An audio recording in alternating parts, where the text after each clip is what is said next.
रई रई रई रई बाबा ये बतिया प्यारे कि अरे यातना जाइबू कि पटना रे जाइबू अब की जाइबू खैरुल्ला में देहू तो भाई अभी ऐसे ए भाई अरे काहे जिलेबी के तरसे ले गोरती पारा मजा रसगुल्ला में काहे जिलेबी के तरसे ले गोरती पारा मजा रसगुल्ला और पारा मजा रसगुल्ला में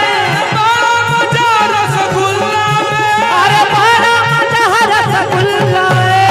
हां एक बार सबका हाथ उठे के चाहिए और डांस होई अरे काहे जिलेबी के तरसे ले गोरती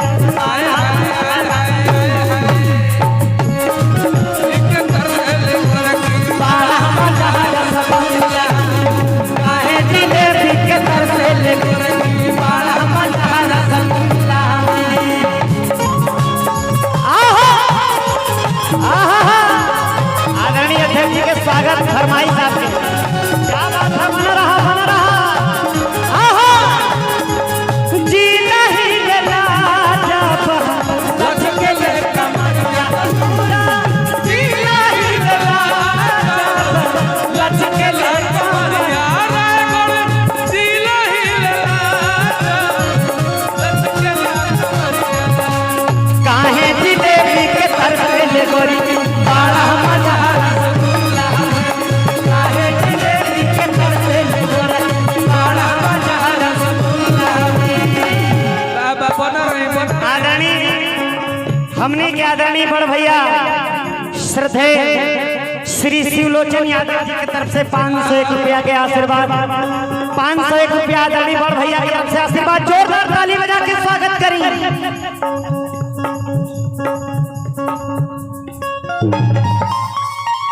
कि अरे मंदिर में सोहेला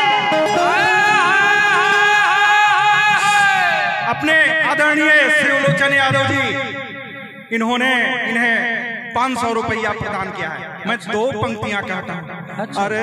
जियत रह भैया जियत रह भैया जियत रह अरे दूध रबड़ी मलैया पियत रह ओ जियत रह भैया जियत रह दूध रबड़ी मलैया पियत रह। क्या बात है सर, जोरदार ताली बजा दीजिए मेरे सहयोग के लिए। ये बतिया अच्छा एक बार हाथ उठा के आप लोग हमरा के सेटिस्फाई कर दें, अच्छा लगा तनु एक बार सबके तनी जितना हमारे प्रवासी भैया लोग बनी एक बार सब लोग खड़ा होके तनी ताली बजा के एक बार झूमे के कि अरे यातना जाइबू अध्यक्ष जी बड़े भैया कि अरे यातना जाइबू कि पटना जाइबू अरे की जाइबू खैरुल्ला में अरे जिया जिया आओ अरे काहे जिलेबी के तरसे ले गोरती काहे जिलेबी के तरसे ले गोरती बड़ा मजा रसगुल्ला में काहे जिलेबी के तरसे ले गोरती बड़ा मजा रसगुल्ला बड़ा मजा रसगुल्ला में बड़ा मजा रसगुल्ला में अरे काहे जिलेबी के तरसे ले गोरती बड़ा मजा रसगुल्ला काहे जिलेबी के तरसे ले गोरती बड़ा मजा रसगुल्ला में काहे जिलेबी के तरसे ले गोरती बड़ा मजा रसगुल्ला में बुढ़िया मलाई खा ले बुढ़वा ताला लपसी बुढ़िया मलाई खा ले बुढ़वा ताला लपसी केहू से काम ना बुढ़िया पिए के बसी केहू से काम ना पतरिया पिए के बसी मलाई खाला बुढ़िया का लला बसी बुढ़वा मलाई का बुढ़िया का बसी काहे जिलेबी के तरसे ले गोरती बड़ा मजा रसगुल्ला में काहे जिलेबी के तरसली गोरकी बड़ा मजा रसगुल्ला हाय ये कहला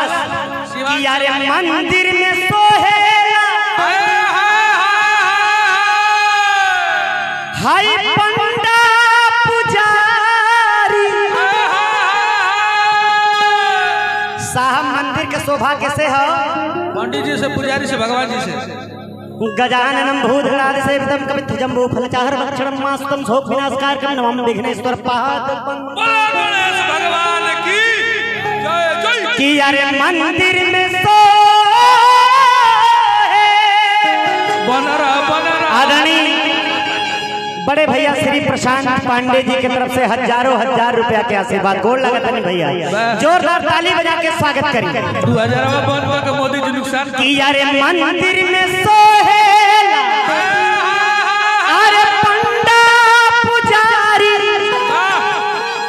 असोहे केवाड़ी हई दुआरी में अरे त मरदा मनैया सीमा पे सो, मरदा मनैया सीमा पे सोहे मौका मरा ससुराल, मरदा मनैया सीमा पे सोहे मौका मरा ससुराल। अरे मौका मरा ससुरारी में, मौका मरद ससुरारी में, मौका मरद ससुरारी मौका मरा ससुरारी में काहे जिलेबी के तरसे ले बोला सारा मजा रसगुल्ला, काहे जिलेबी के तरसे ले गोरखी बड़ा मजा रसगुल्ला में,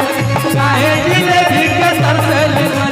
बड़ा मजा रसगुल्ला में। आमुरी में कसले पिया नगिनिया रे ननद दिया राजा राजा, आमुरी में कसले पिया नगिनिया रे ननद दिया राजा राजा, दिया राजा राजा अपना भैया के बुलागा, ये राजा राजा अपना भैया के बुलागा, दिया राजा राजा अपना भैया के बुलागा। नासे नासे उठेला लहरिया रे ए नंदी दिया राजा आमुरी में कसले पिया नगिनिया रे नंदी दिया राजा